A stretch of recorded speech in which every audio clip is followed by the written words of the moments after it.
Hi, welcome to the Digital Lounge. I'm Diane Degnan from United Methodist Communications, and today our guest is Bishop Peter Weaver of the Boston Episcopal area, who presented the Episcopal Address to the General Conference on this, the 200th anniversary of the first Episcopal Address. Welcome, Bishop Weaver. Thank you, Diane. It's good to be here. Tell me, what was your inspiration for the Episcopal Address? Well, I think the inspiration initially was that we are in Eastertide, a few weeks after Easter.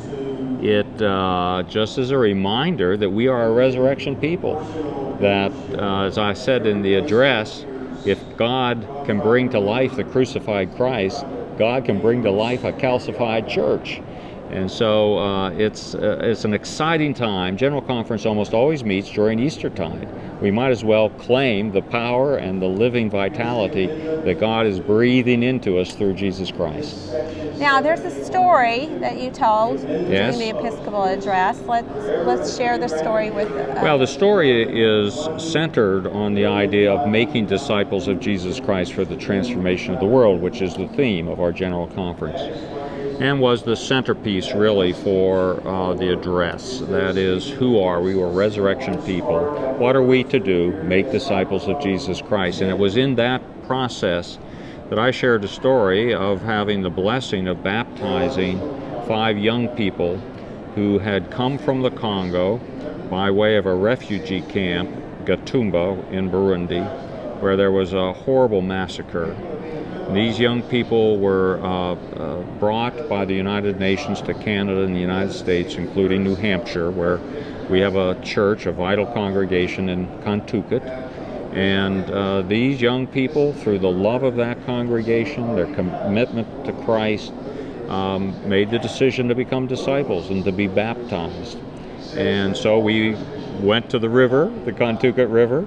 The Eastertide of the Contoocook River washed over us as we baptized these 5 young people, and they were here for the Episcopal Address and gave some of their witness for Christ.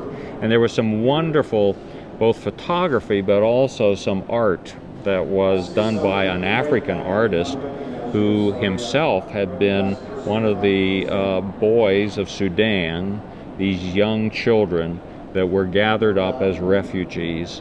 And out of his experience, both of God's love and being a refugee, he then took some of the photographs of the baptism and turned them into wonderful African art, which helped to visualize both the drama of our journey in life and the grace of God that comes in the midst of whatever the journey is.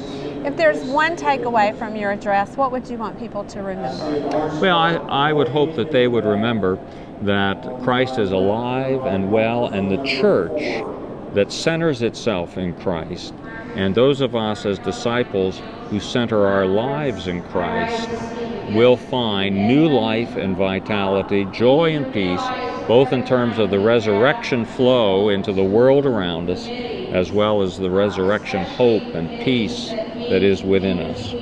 Well, thank you. And the art that Bishop Weaver references is on display in the Tampa Convention Center in the United Methodist Communications booth. If you're at General Conference, you may want to come by and visit it. Bishop, thank you for joining us today. Please come back for another Digital Lounge tomorrow. Thank you, Diane. Thank you.